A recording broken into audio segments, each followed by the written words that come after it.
What's up, guys? This is Dan for BladeReviews.com, and I'm back again with another knife review. This time I'm going to be taking a look at the ZT-0454, the Dmitry Sienkiewicz collaboration. Extremely limited release as of the filming of this video. I was one of the lucky few to win the opportunity to buy this knife at the 2014 Blade Show. As you may recall, this was the 2013 Blade Show Knife of the Year. And flash forward to a year later, and they still haven't released the production version of this knife, although they did lotto off about 10 for those who were in attendance at the show. And I just happened to get my number drawn and had $500 burning a hole in my pocket, so I promptly bought the knife and wanted to sit down and share some thoughts with you. So that's what this is all about. That said, this is not a formal review. This isn't something that I've carried or used. I don't think I'm going to. I think it's just going to be a collectible if I do decide to keep it. And I'm still on the fence about that, so I thought I'd better record something before I get the itch to sell it. Anyhow, here's the knife.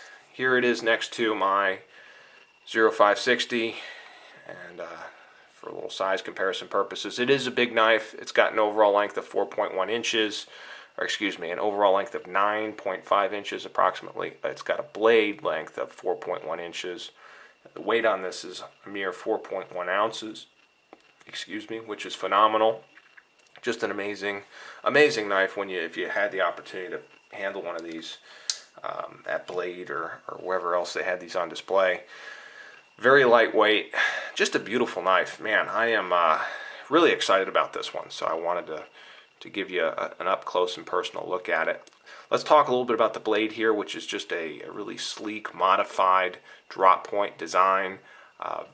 Obviously, the thing that jumps out to me, at least, is this composite blade. It is a D2.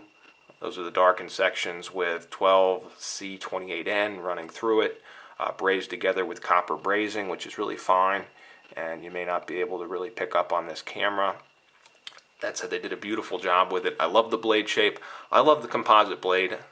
I know some might think it's a little busy. I just think it's cool and different, and it does match the kind of sleek and sort of dark night look of this knife, which is really cool.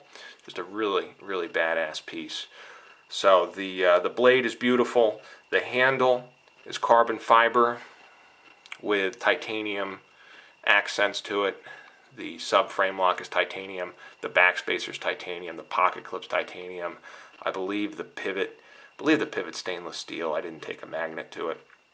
But every aspect, every piece of this handle, with the exception of the body screws here, has been 3D machined. So really nice. And again, that full carbon fiber handle makes for an exceptionally lightweight knife. So they did a beautiful job 3D machining it.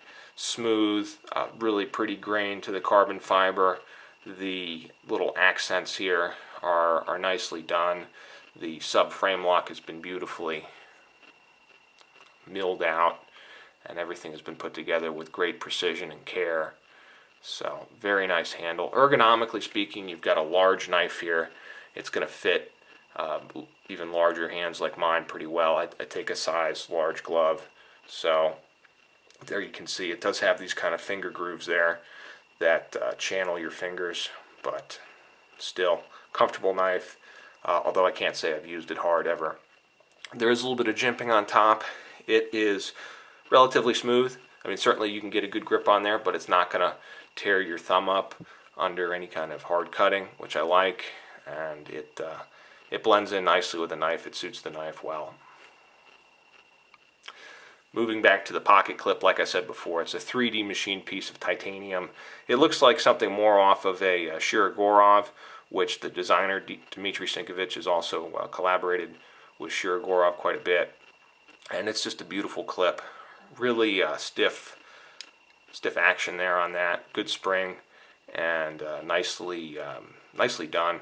Beautifully 3D milled, and they've got it mounted for right side tip up carry, nice and deep. I've never carried the knife, but given the relatively thin profile, given the length of this knife, I think it's going to carry pretty well if you were somebody that wanted to carry and use it.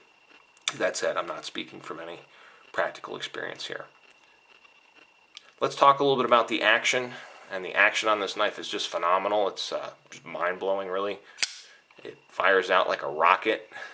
The detent is pretty hard, and you'll notice that there is an absence of jimping on this flipper tab here. My finger has slipped off it occasionally because the detent is so strong, especially if you're kind of sweaty. It'll just slip off, but I'll tell you, if you can get your finger on it, this thing just flies open every time. I've never had it half open or anything like that.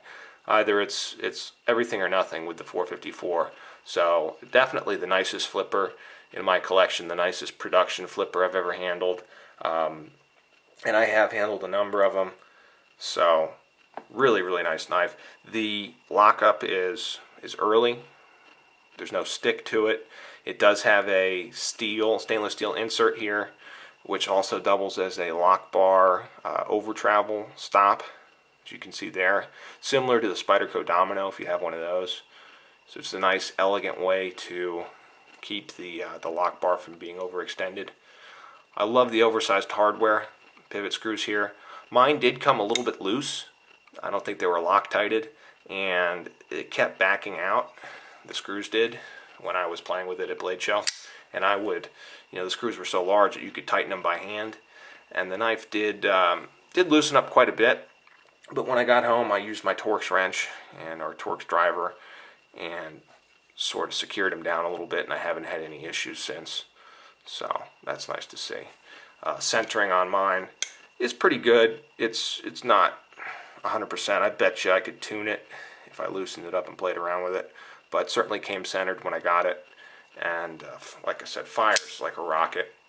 You do have some sort of bearing system in here. I believe it's KVT. That's their caged bearing system. And very smooth. Super, super smooth. Let's see. Great detent. Just sucks the blade in like that. So, phenomenal piece. Great collectible. I think they're only going to release 250 of these when they do actually do their full production release. And I feel very lucky to have won the opportunity to buy this knife. It's a great knife. I wish that they would release more of them so that I might be able to justify carrying it, because I'd love to carry it. It's a cool knife. That said, it's certainly a collectible for me, and I have treated it as such. So let me know if you have any questions, guys. Thanks for watching. Once again, this is Dan for BladeReviews.com. Take care.